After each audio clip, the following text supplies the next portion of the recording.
Love this podcast? Support it and sponsor today. Simply head to ozcastnetwork.com for details.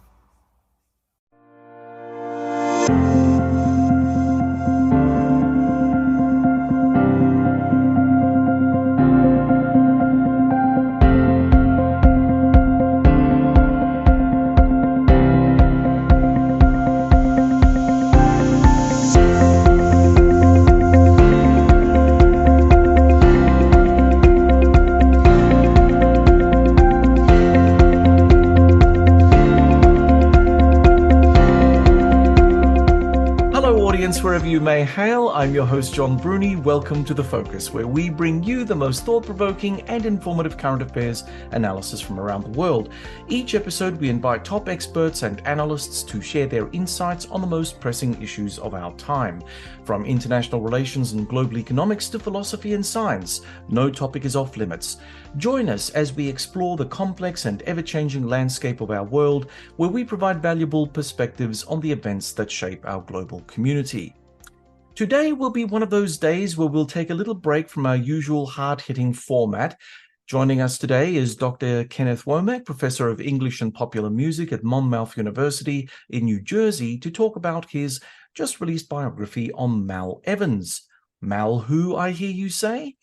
Well, Malcolm Frederick Evans was a larger-than-life Liverpudlian who hitched his star to four other young Liverpool lads who played in a band in a dingy cellar club in Mathew Street, Liverpool. The club was the Cavern, and the band, of course, was the Beatles. In 1961, Mal befriended them and agreed to drive them to gigs in the evenings and weekends to earn extra money to supplement his day job as an electrical engineer.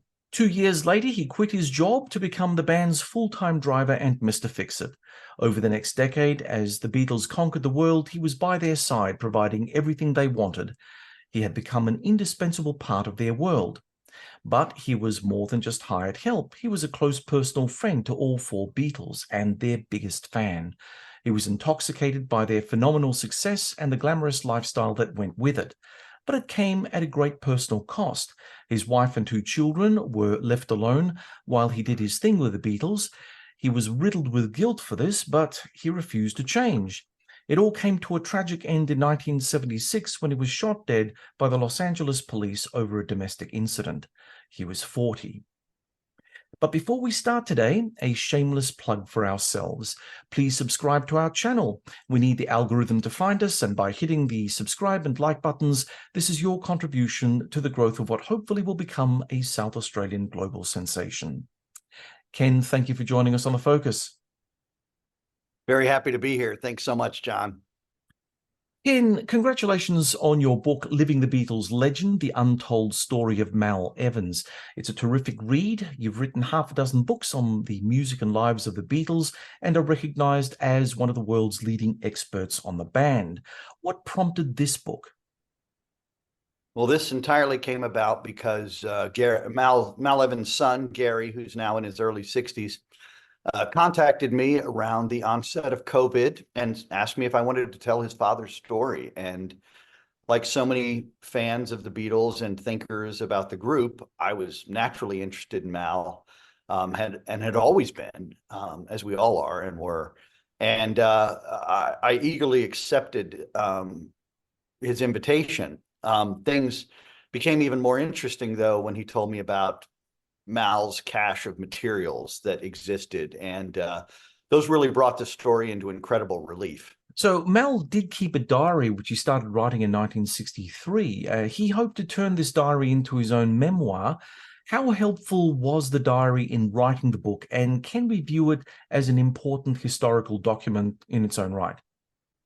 Well, I believe Mal started keeping track of the Beatles in his diaries and notebooks as a kind of posterity. He realized that something important was going on. I like to think of him as the Beatles' first historian, and he was functioning in that way. He recognized that they were making extraordinary music and the world was recognizing their impact. And being of some moment, Mal took pen to paper and kept the diaries for many years. It was only a few times that he thought about going for publication, once in 1965, which was kind of half-hearted, and then again in the last year of his life.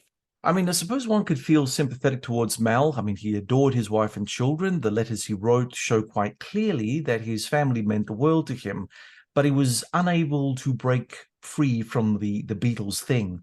It's like he had two families, the Beatles family on the one side and his own family. His mother always thought he was immature, and I suppose he was. As a child, he was shy and awkward, but was it just plain selfishness that kept him from his family? No, I think it was actually. I mean, he felt a duty to the Beatles. Um, so much so that when his daughter was born in 1966, he had to be essentially cajoled into going back up to Liverpool to be with his family. It was, I mean, it's hard not to see it as being selfish. Mal would say in one of his last interviews that the Beatles were better than food or drink. Wow. And, That's the words of I an addict just there, right? Oh, right. And Mal Yeah. loved to eat and drink. He was a big guy with big appetites. And I don't think there's much doubt that it was selfishness. Hmm. His heart could be in the right place. I like you read those letters as being sincere. I think he wanted to be at home. I think he loved being at home and did truly adore his family. But when it became to his Beatles family versus his real family, Beatles won every single time. Yeah, that's an interesting one because look, obviously he did enjoy the lifestyle from what you've written. He was like the gatekeeper for many of the young female fans who were throwing themselves at the Beatles. So he got prime pick before they were able to sort of go and get a photo or an autograph or get to be seen with the Beatles at any point. So that put him in a very powerful position in terms of the group. So you could imagine that that would in itself be a very addictive lifestyle. Yeah. I think so. I think he was absolutely intoxicated by it. And as selfish as those aspects of the story are, and there's no question they exist, Hmm. I think Mal was even more intoxicated by what we're intoxicated about now, which is all this great music. You know, he got to see it being created in real time. I know so many of us were mesmerized with the Peter Jackson docuseries, Hmm. where you watch Paul McCartney conjure Get Back out of thin air, right? I mean, it's pretty powerful stuff. Imagine Mal's position, seeing that happen all the time. I think at one level, by being there, he knew he wouldn't miss anything, right? And he recognized that there was a kind of expiration date on this band. They weren't going to stay together forever. He could see that as much or more than anyone, maybe even themselves.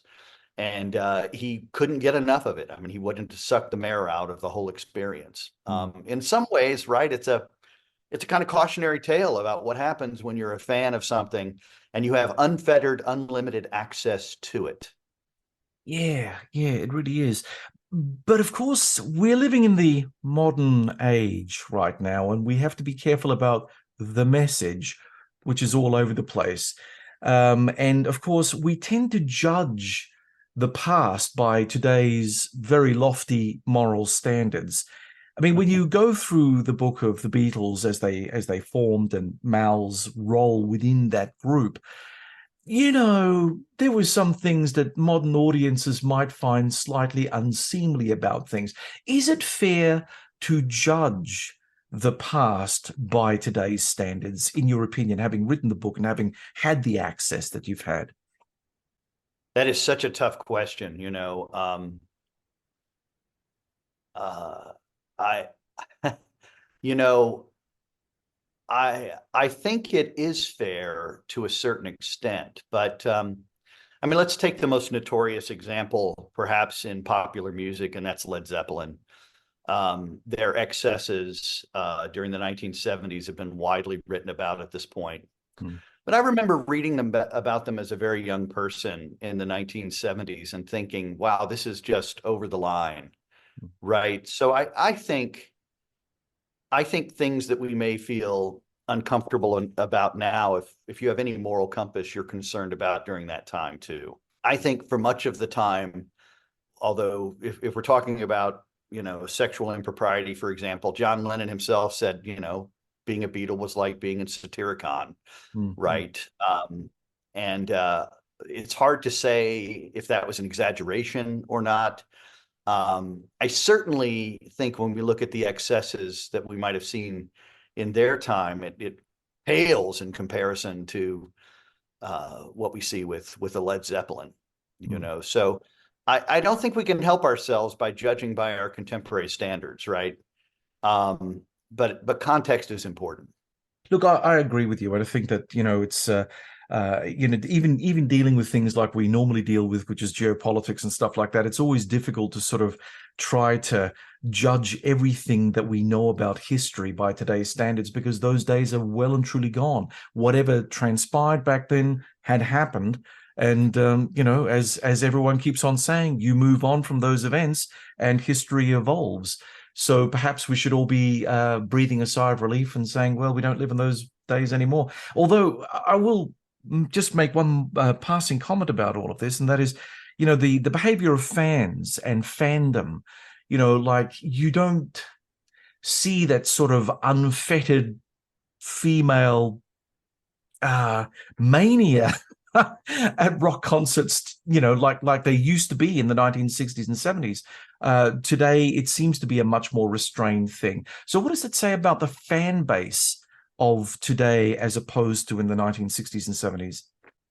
Well, let's just think about this for a moment. A couple of observations I have. One, you mentioned geopolitics. I think in many ways, we're more destructive now than we were then. That's true. Some of what we see in the contemporary world and on the political stage, both no matter what country you're in, right, at home or abroad, is pretty ugly. It is. Any kind of propriety is gone.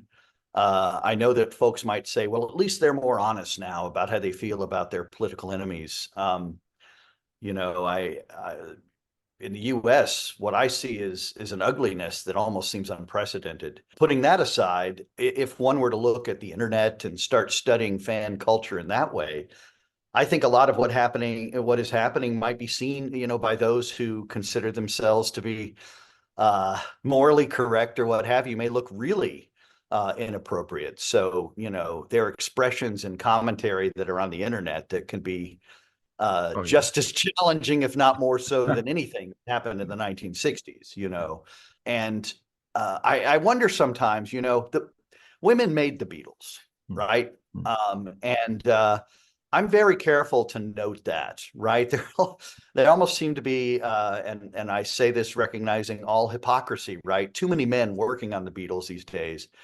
And I am moved by the number of younger women who are now moving into academic positions and taking on the task of historicizing the greatest fusion in the history of music, which is the Beatles. And I'm excited by that, because I think we do need to put this perspective in a context that is understood by women. What upsets us about the 60s? Is it some men who were challenged by female empowerment and agency? That was certainly happening in the 60s, right? Here are women going out and allowing themselves a kind of carnivalesque moment to really let go. Some men might call that negativistically a kind of hysteria, right? I look at it and I think about them really taking this opportunity and in the frenzy of Beatlemania to have agency. That's kind of interesting. Yeah, it is. It really is. Think about it, particularly that when you think about the fact that women made this band, that demographic was such a hardcore part of their early success, and surely their later success as the demographic expanded. Obviously, I think about this question a lot. It's an important one. Yeah. Ken, I was just wondering, would it have made any difference to the female fan base of the Beatles had the sexual revolution not hit its high point at the same time? Oh, that's a great point. And the Beatles knew that they were writing to that fan base in that moment. And so you get songs like Drive My Car, Day Tripper, Norwegian Wood, where women have agency like never before, right? The woman at Drive My Car, she just needs a driver. She doesn't need that guy necessarily. She doesn't need any man. Yeah. It's wonderful. She's got a ticket to ride and she don't care, right? The day tripper is fine with just day tripping and not worrying about a relationship or marriage. These are dynamic models the Beatles were I don't want to say creating, because they were seeing them out in that world of the sexual revolution, and they were mimicking them in just brilliant ways, So those are really important points. I can give you an example, though, I know we're over teasing this idea perhaps, but in my course this semester, we got to the song of Getting Better, right? My Beatles course. And one woman, and she's damn right, she said, "This bothers me. Here is a guy who is saying, I used to be cruel to my woman. I beat her and kept her apart from the things that she loved." I mean, a lyric that people might have glossed over in the 60s. Yep. And even at the time, we can find in Beatles scholarship commentary about maybe not physically beating her, but beating her down, taking away her identity, what have you. But no matter how you look at it, it's an ugly admission, right? And so in the spirit of teach the conflicts, I spend a lot of time on that in class now. And I point to that, one of those last interviews where John Lennon talks about writing that line and saying that's who he was. He used to be a hitter. He used to be that guy. And he says, I'm going to have to live a long time. Now, cue the irony, right? I'm going to have to live a long time to live down how I behaved as a young person. And I use that in class because it's just fascinating. And I'll say, okay, the admission's horrible. And I find it deplorable what he's saying. To beat anybody down, whether physically or metaphorically, whatever, is wrong. And we talk about that. But what kind of points do we give a person for admitting the wrong, especially in a world that we know now where nobody wants to admit they're wrong, right? Where nobody wants to own anything. And we have really interesting conversations about it. And the fact that John said, I'm going to have to live a long time to atone for the way I behaved, doesn't make it better. And it doesn't excuse what he did in the moment back in the 60s. But it's impressive at a certain level that a person could be so self-aware to say, I was damn wrong, and I'm going to have to spend the rest of my life getting better. Well, and in many ways, we as a society have been getting better, irrespective of the past. And again, That's right. we come back to the very thing that we were saying earlier. How can people of today look at the past and just let it be, because we are no longer there, and we should be grateful for the fact that we've actually moved along the spectrum rather than be stuck there. It was funny when you're talking about that line from John Lennon. I was reminded of this film clip. It was an interview between Barbara Walters and Sean Connery. And again, he made the really disturbing, accusation that, every so often, he'd rather, what was it? I won't be able to quote him directly, but something along the fact that when you hit a woman, you've got to hit the woman with the palm of your hand rather than a fist, or something really disturbing. And I know that when you look at that and you look at Sean Connery and from where he came from and what time period he came from, that wasn't something that was unusual to think of back then, but it was certainly not something you would say in polite conversation, even back in those days. It was one of those kind of taboo things. You'd keep that locked away in the cupboard. You wouldn't sort of let that one out if you could possibly avoid it. But, it is interesting talking about these different time periods and how they actually relate to people today. And in actual fact, what does that all say about the fandom today? I mean, people who look at the Beatles and enjoy their music now, do they have that sort of rose-colored glasses? Like, for instance, what's an analogy I can put to you? Maybe Michael Jackson would be a good analogy. We all know that there was something weird going on at Neverland. We all have suspicions and people have indulged in all sorts of speculation. But Michael Jackson's music is, again, so compelling. You kind of think the music really is what it's all about. Let's keep the unseemly stuff to the side. Is there an element of that now with the older rock stars like the Beatles or, Led Zepp or, or any of the other great bands of the past? I think we should never abandon the moral compass, right? And Yeah. I love that the young woman in class called that line out. Yeah. And Yeah. I made sure that when we were having the conversation in class, it was very clear that just because John made this important statement in 1980, it does not absolve him of his behavior in the 60s. And not only that, he's not absolving him. Yeah. Right. Which is very different. I remember the Connery moment you're talking about, um, uh, we do know, when we look at, of these kinds of behaviors. I mean, I remember my father, when we were listening to Sergeant Pepper in the 70s, commenting on that line and saying, that's damn wrong. Yeah. Yeah. And of course, at some point, amending it and saying, you never hit anybody. So I don't know that while there are these kind of abstemious behaviors in the past, there were plenty of people who knew better, right? There were plenty of people who, when they were upset and angry, and John Lennon had his reasons for being an angry young man. We know about these ad nauseum. It still, doesn't excuse him. And I like the fact, I guess, when we have these kinds of conversations, that he doesn't excuse it. Michael Jackson is such a tougher story, right? We do have plenty on the record that is very disturbing. I think about this when I teach general rock and roll courses. You have a great song like "Don't Stop Till You Get Enough." It's one of the finest recordings ever made. But I can't go back and listen to Michael Jackson and not unknow what I know. Right. Yeah. I, Of course. Yeah.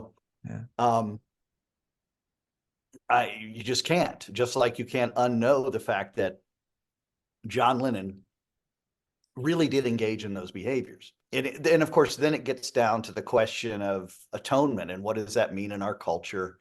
We talk about rehabilitation, what can you be rehabilitated for? What can you atone for? I guess the part that interests me about it is his unflinching honesty, where he doesn't try to explain it away. He doesn't try to say, oh, well, that was Paul's lyric, I think, right? He doesn't do anything like that. He owns it. And he owns something that in 1980, right, our culture damn well knew it was wrong. But I think we knew in 1962. Yeah. And that admission from Connery, which I remember very well, like the palm changed anything, right? Yeah. It was unacceptable irrespective. So I guess to answer your question in a roundabout way, that, I think a culture has more problems with its contemporary behavior when it knows better, right? Right. So we know better now, Yeah. right? We know better about a lot of things. And certainly about those kinds of behaviors, and our laws have changed and I hope become stiffer because of them.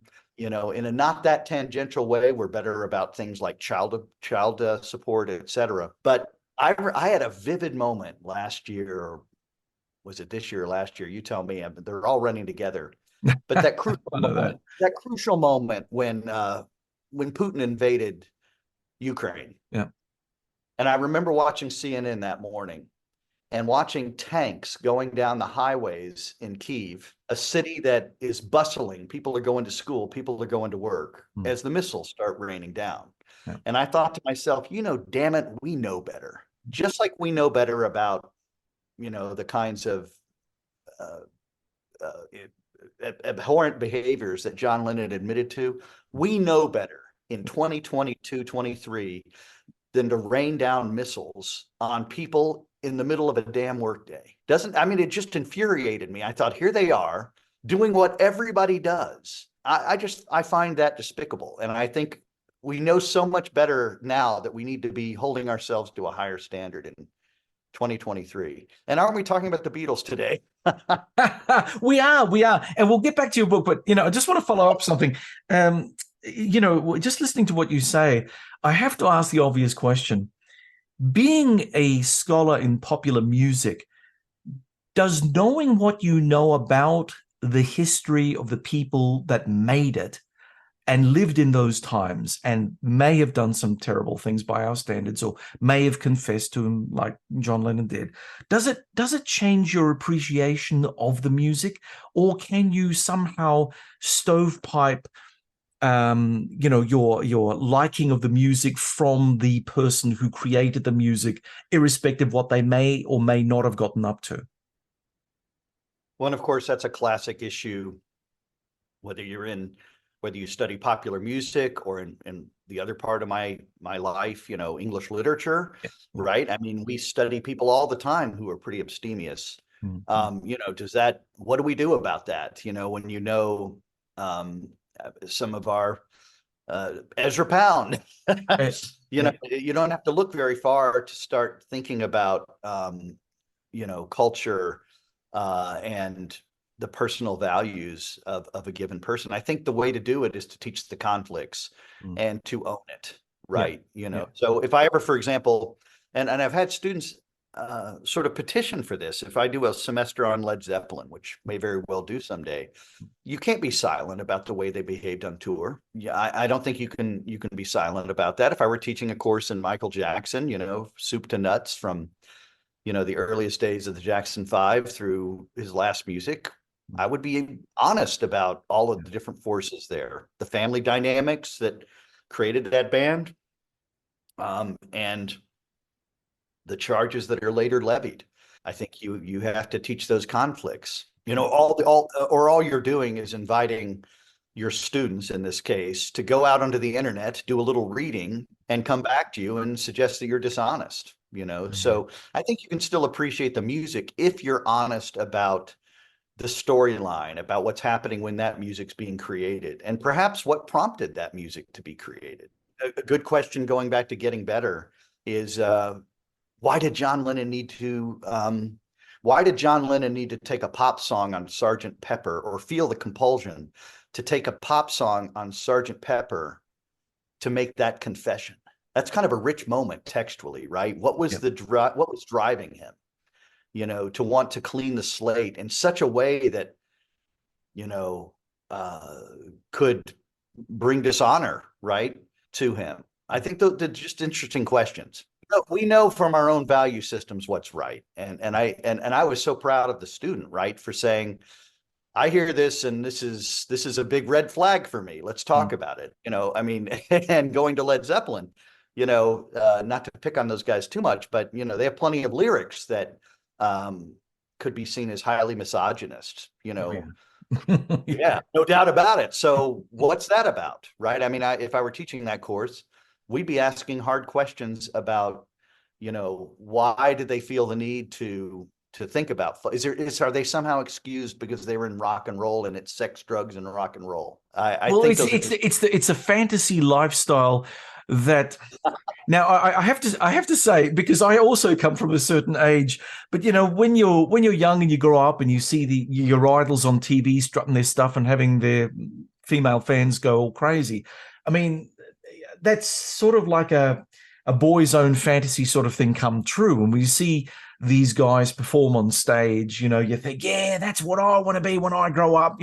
There were these kind of things to them, social characteristics to them, that meant that you really admired that sort of way of going about business. I remember even growing up with the Rolling Stones, the legend of Mick Jagger. Well, gee whiz, who wouldn't have wanted to step in his shoes for a little while? And it's only when you grow up and you see the other side of things that you start thinking, oh, gee, yes, everyone's young and sometimes can be very naive about things. And then when you're older, you think to yourself, yeah, no. And a good question then, when you talk about that fantasy lifestyle, right, in quotation marks, is why is it a fantasy, right? Why is that's right. That's right. Why is that seen as a fantasy for living the rock star life, right? And you've seen plenty of folks in popular music say that, well, the only reason we got into the business was to meet girls. Women are everywhere. You couldn't meet them before, so they're just great questions for the classroom, right? And they're useful because then they allow students to work from their own value positions. And as you said earlier, that is now. That is this moment, and ask hard questions. Yeah. Right. Yeah. And maybe songs like Getting Better will cease to serve culture in the ways they have in the past, or maybe they'll be seen as even more useful because they are occasioning these kinds of questions. Yeah. Right. Yeah.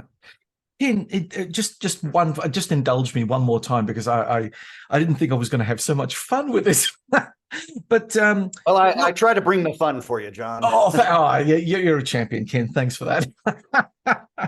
So, Ken, tell me, how is charisma then different back in the 60s and 70s from how it's being portrayed today? I mean, if you look at the phenomena that is, and I don't understand it, again, I'm showing my age here, but Taylor Swift, it's all Swifty and whatever. I mean, my kids may, I think, enjoy it. I know, I'm not sure, but anyway,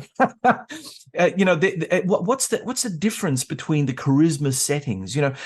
I said to you earlier about the fantasy lifestyle that rock stars used to exude, and that was very much part of that attractiveness of these groups, the Beatles included.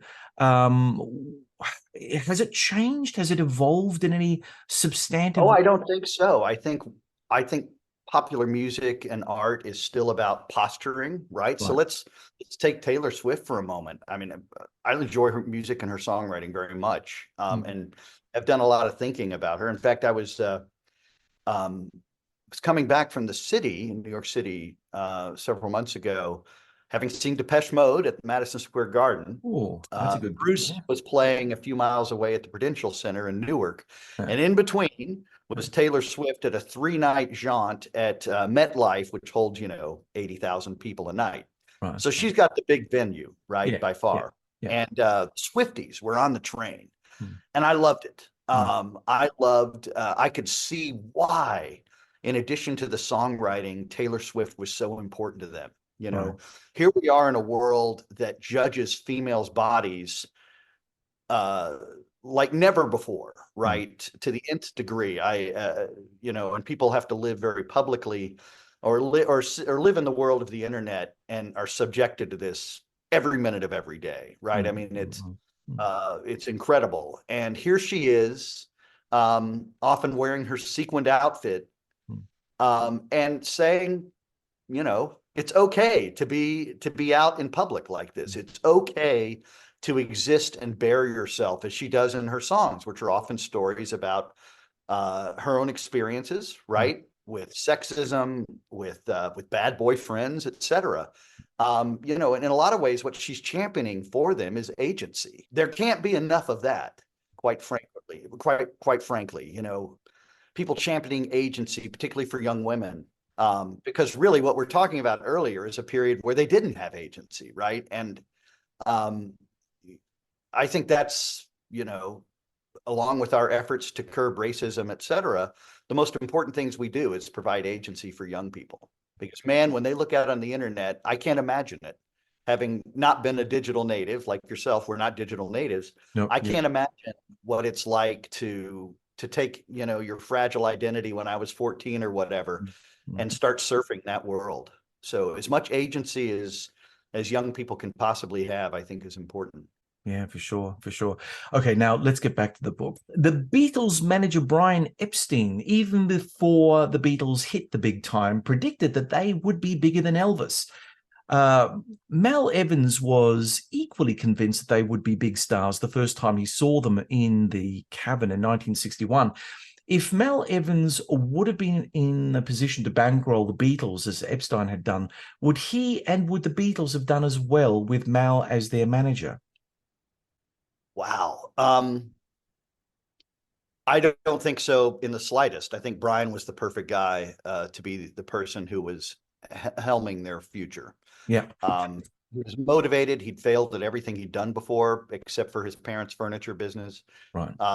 He was absolutely ambitious about them, and like so many before, had just been enamored with their gifts. Mal too, Stu Sutcliffe, others just heard them and thought, "My gosh, I just want to see what's going to happen. There's something extraordinary here." So I don't know that Mal could ever have been. I don't think he was built for that. I think he was built in a lot of ways to serve, but as he came to understand it, to serve as a kind of leader, Mm. right? To be a person who was willing to give and take in terms of power dynamics when it came to servitude, Yeah. or whatever you want to call it. I mean, he very knowingly wanted to be part of what happened with them. So consequently, is he upset because maybe he didn't get credit for helping out with a lyric here or some other aspect of their story there? Not at all. His job, and Neil Aspinall understood this too, was to be part of unparalleled success. And while Mal had moments where he may have clashed with Brian Epstein, those were just internal issues. They all wanted the same thing, and man, were they right. Here we are. Brian said the children of 1965 will be listening to the Beatles in 2000. With regard to Mal, he never really got the credit that he deserved with regard to a lot of musical work. I mean, one thing that springs to mind is Badfinger, at the time an unknown English group that went on to release some big hits. Pete Ham and Tom Evans, no relation to Mal, wrote Without You, a worldwide hit for Harry Nilsson.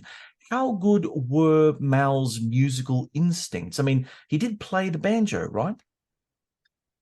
He dabbled in the banjo. He loved to play it at parties. He also played a little bit of guitar. He'd taken some lessons at one point.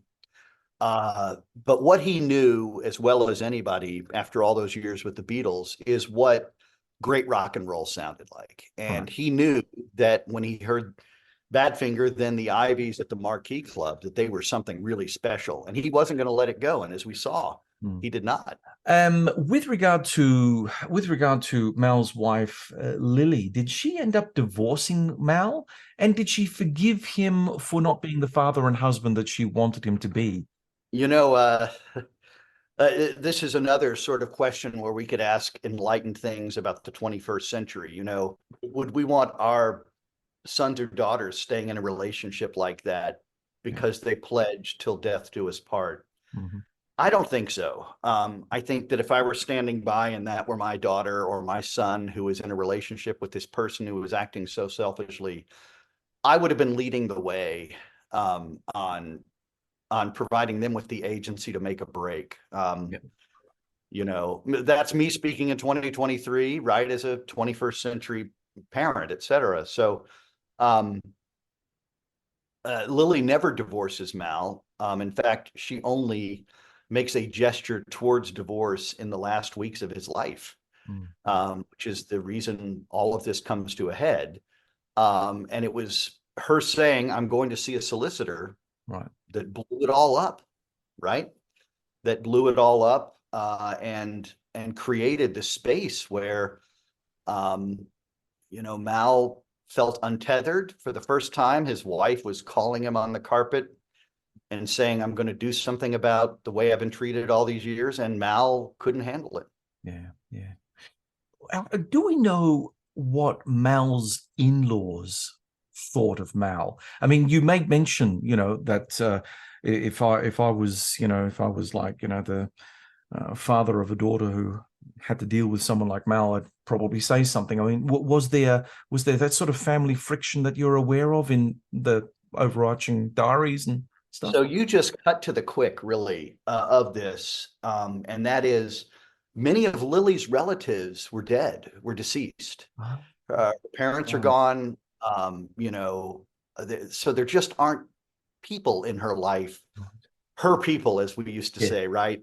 There weren't enough of them. And she really did live inside of Mal's world with his relatives, who were certainly critical of some of his behavior. There's no doubt about it. But also, as part and parcel of the time, Lily was assuming or believing, right, that she needed to be staunch in the face of all of this debauchery, et cetera, and needed to stand by her man, again, and really should have probably divorced him in 1967, 68. She had plenty of reason to believe by then that no matter how much he loved her and the kids, he was never going to get better. I'm just thinking out loud here, but with regard to Mal's lifestyle with the Beatles and with his professed love of his family, how do you think internally this would have really ripped upon Mal? Do you think that he was that torn? Because if he was, I mean, the serious thing would have been just give up on the Beatles and go back to your family, So again, it comes back to that whole selfishness aspect, and the addictive nature of the lifestyle that he was living. I think I think you hit it on the head earlier, John, when you talked about the fantasy. I think the fantasy was important to him. Yeah. Remember when they go off on that first European tour, Mm. and Mal is imagining this kind of unbridled Eastern European sexual, or just European sexuality, Yeah, that that's right. life must somehow be different on the continent. Yeah. And he was very excited by it. Yeah. I mean, all the immaturity and the problematic nature of his mindset was right there on display. Yeah. Yeah. Yeah. I mean, I Tony Bramwell had it right when he said Mal was a demon, Mm. in that way. That doesn't mean that he wasn't someone who loved his kids very much. But he was, like you said, he was intoxicated by it. Mm. And maybe even more intoxicated than, his employers. Yeah. Well, actually, yes, maybe. I suppose there was always this dark underbelly with regard to the lifestyle. Did Mal suffer more so from the dark underbelly than the Fab Four themselves? Were they a little bit more sensibly cut in that department, or how do you see it? Well, the interesting thing, and again, I can only speak from my experience as professor here at Monmouth University, but I mean, remember, for the most part, they are driven. Yeah. They are absolutely driven by their music. I mean, if they really wanted to continue that lifestyle, they would never have left the road, right? They would have just stayed on the road forever. Yeah. But instead, they're so driven that they cut short that part of their experience and move to the studio years. They are driven because they realize that they're doing something for all time. I think Mal realizes that too, but he's not, for the most part, the person doing it. Just their absolute ambition and drive is so important. Sorry, what was Mal then the weakest link then, you think? I think Mal was a necessary link, as was Neil Aspinall, to keep this engine flowing. And by the engine, I mean, you look at the studio years.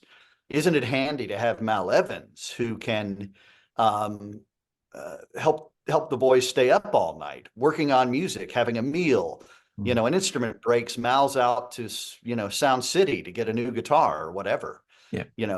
He makes himself essential. And in fact, again, that occasions another great conversation in class. We all need Mals, right? We don't do it alone. When you write a book, you have people who help you, Yeah. many, sometimes hundreds.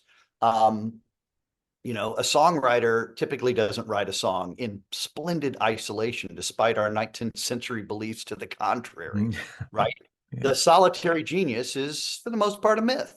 Yeah. And Mal's just a reminder that a lot of this great music exists because there were many people working like dogs behind the scenes on behalf of it. George Martin, Brian Epstein, et cetera, Ken Townsend at Abbey Road Studios, coming up with the inventions they needed almost exactly when they needed them. Okay, I'm John Bruni, and you're listening to Sage International's The Focus podcast. And from the US, we're speaking with Professor of English and Popular Music at Monmouth University, New Jersey, Dr. Kenneth Womack. Ken, your book was written with the blessing and collaboration of Mal's son, Gary, as you mentioned before. He sent you all of his diaries, photos, videos, recordings, drawings. And I'm just wondering, was Gary actually happy with the book? Did he learn things from the book that he didn't know? And did it help him reconcile with the memory of his dad? So by the time I enter the Evans environment, Gary had 40 plus years, 45 years to come to terms with who his dad was. And so much so that, while he very well knew about his dad's improprieties, he also loved his father, and he had come to terms with the two different people that existed, right? Every now and then, and I spend a lot of time with Gary still, he'll say something like, "Dad, why did you have to do that?" And he realizes that it's truly a rhetorical question, right? That he comes to understand his father now that Gary is 20 years older than his father ever was. Um, the different forces that shape us and threaten us and challenge us. And you know, I've been incredibly impressed by Gary and the way in which he's never put any strictures on this project. He's never said, let's leave this out, let's leave that out, you know, that we can't pretend or be dishonest about these behaviors because frankly, you know, our readers deserve better. There are a lot of Beatles aficionados out there, right? Yeah, yeah, And they will say, you know, this is a dishonest book. You know, yeah. Mal just wasn't. I guess in my fantasy life, I would always have loved to have known that he was this happy-go-lucky person who photobombed, you know, 1,000 Beatle pictures and served them ably, which he did. But you know, that's not real life. Real life is, you know, that Mal was self-indulgent. If there was something they tried, he probably tried it at least as much as they did. Yeah. You know, that he wasn't a good father. He wasn't a good husband. He wanted to be, and I think sincerely, but his story is instructive in the ways that he just simply couldn't bring himself to be. Can you explain something to me? While reading the book, I noticed that Mal's salary never increased the whole time he worked for the Beatles. I mean, the Beatles were pulling in millions of dollars. I mean, they were rich beyond belief. Didn't Mal have to borrow money from Brian Epstein and George Harrison to pay his bills? He did at times. If you notice, it moves up slightly. So Right. there are some gradations in Mal's salary through the late 1960s. The problem at that point is that the Beatles had dealt themselves a losing hand in Alan Klein. And Alan was not, when you come in to loot a band as Alan did, you're not going to be giving out raises, Yeah, right? right. So, you know, and the Beatles were in disarray by then, and they couldn't come together enough to say, wow, we should be giving Mal and Neil raises. So Right. there were problematics in terms of that fiscal structure. You know, when you look at those moments where Mal does ask for money, I mean, part of the problem is the way he's living. Yeah. You know, he's living like he's a Beatle. He's also living a double life most of the time, right? Mhm. You know, his family's back in England. There were points where he was away with George Harrison for months. You know, simply basically putting his salary in a two-front war. You know, Mhm. his family lives in expensive suburban London, and he's out in California or wherever, also spending money. I mean, Yeah. it's Mal who was putting them into arrears. Did Mal actually send money back to the family in remittance form, at least, if he wasn't there in person? So that's such a great question. I spent a lot of time trying to answer this, and not always successfully, trying to understand how the money worked. And I know that whatever was working stopped working by the early 1970s because when Mao would disappear, and of course he finally disappears completely in 1974, only coming home one time after that. Right. You know, Lily has to get a job and the family goes on public assistance. You know, so whatever was working before wasn't working then. And of course, we have to extrapolate our minds back to the pre-digital financial world, right? Mhm. You know, it's sort of like when your husband worked at sea, you'd go to the docks to pick up his check. That's You right. know, well, Yeah. where was Mal's check being dispersed? Was it being dispersed in LA or London? Yeah. Yeah. So um, I think that again, I don't know how Lily withstood this for so long, which is why we dedicated the book to her. I mean, the person who we didn't, sadly, she died a few months ago, but we were always dedicating the book to her. I mean, I insisted, and Gary and Julie were fine with that. I said there is no one who suffered more for this story than Lily.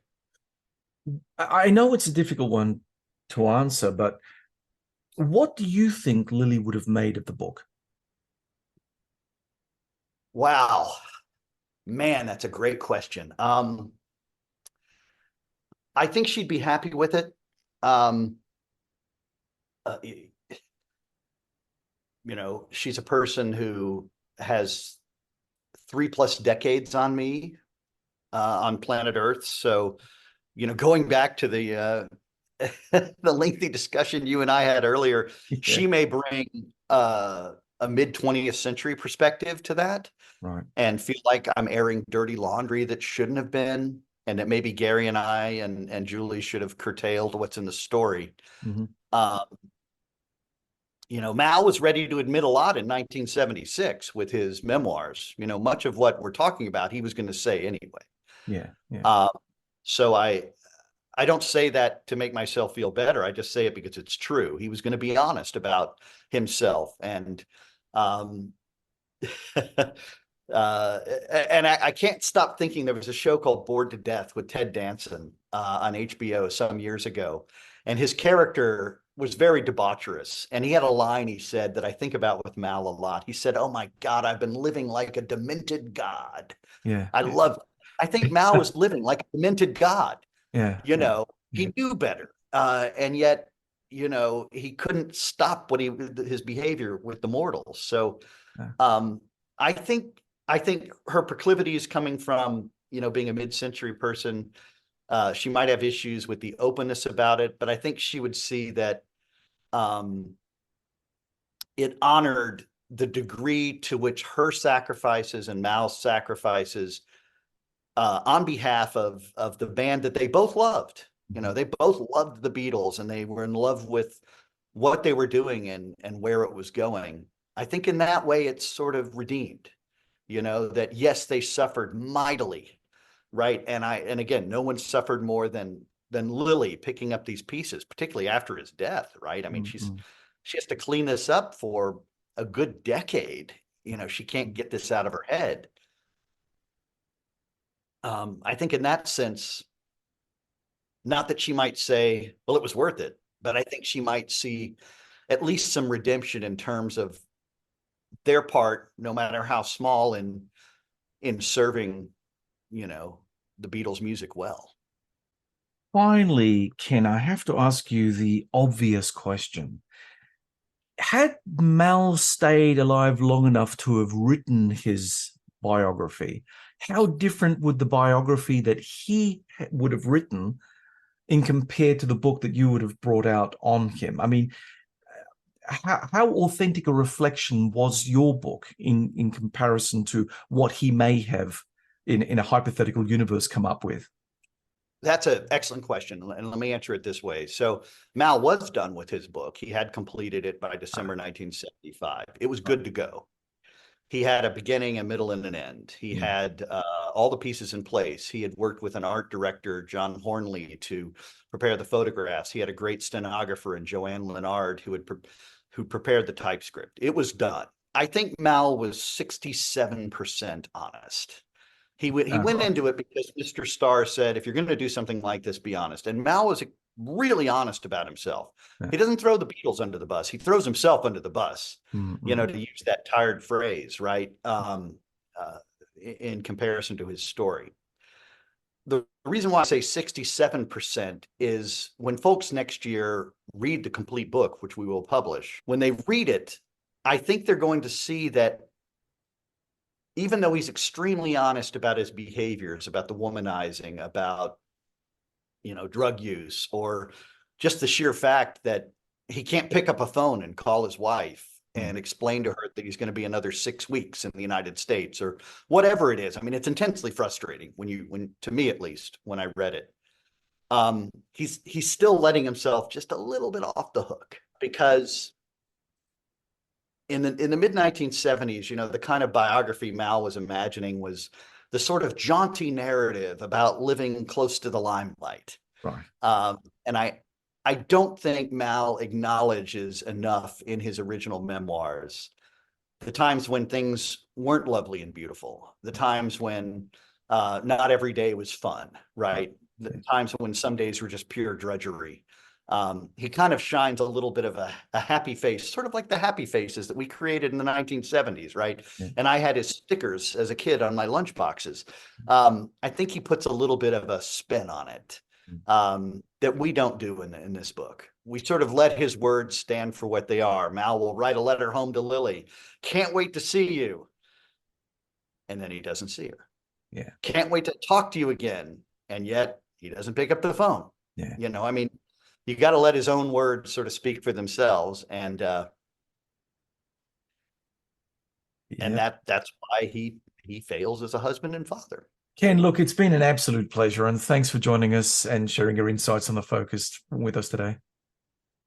Well, thank you. And what a wide-ranging conversation. It was a great wide-ranging conversation. It is a great one. And but you know, it is such a good question. You know, the application of our 21st century knowledge as humanists, and the fact that we can't help but apply it to the past, which is why, damn it, we know better going forward. We do indeed. And on that happy note, I bid you farewell. Thanks very much for joining us. Oh, by the way, before we go, you've got a new book out on Mal. Is it some sort of sequel that you're going to be putting out next year? Yeah, sure. The sequel will be, so this is the biography. The sequel will be all of Mal's papers, so people can judge for themselves. All of Mal's diaries, right? Annotated, because his writing's not always so great. The quality of his writing's not always so great. It will also include his manuscripts so that folks can read them for themselves. It will include even more photos. You know, one of the great aspects of Mal's story is the way in which he captured all of these images we haven't seen of life in the Beatles whirlwind. So, you know, that'll be book 2. And my hope is that folks will then have it. They'll have all of his notebooks. They can go down their own Mal Evans rabbit holes, their own Beatles rabbit holes, and I think probably create and find new knowledge. You know, because Mal mentions thousands and thousands of people in the pages of his diaries and manuscripts. I think people are going to go down those rabbit holes and ferret out new information, which is why the Beatles, like Shakespeare, are just a topic that never stops, you know, generating dividends. Maybe we should stop calling them the Fab Four and call them the Fab Five. You never know. I don't, you know what? Mal would hate that. Yeah, he probably. He believed in that. Yeah. Anyway, Ken, thanks again. Professor in English and Music at Monmouth University, New Jersey, Ken Womack. For those of you who'd like to grab a copy of Living the Beatles Legend, The Untold Story of Mal Evans, you can find it on your favorite online purveyor of the written word, or for the more old school types, check it out at your local bookstore. And to our audience, thanks for tuning into the Focus podcast.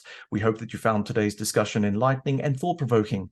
If you have any comments or questions, please feel free to reach out to us on social media. You can find the Focus on Facebook, referenced on the John Bruni and Sage International LinkedIn pages, and on Twitter, or on the Sage International website, sageinternational.com.au, by clicking the Media Center drop-down menu and hitting podcasts. Don't forget to subscribe, hit the like button, and or leave us a review on your favorite platform. My thanks to our stalwart production team of Malcolm Hughes and Neil Smart, and to the team at the Ozcast Network. Join us again next time as we continue to delve into the most pressing current affairs issues of our time. Until then, stay informed and stay engaged. I'm John Bruni, and from Adelaide, South Australia, you've been listening to The Focus.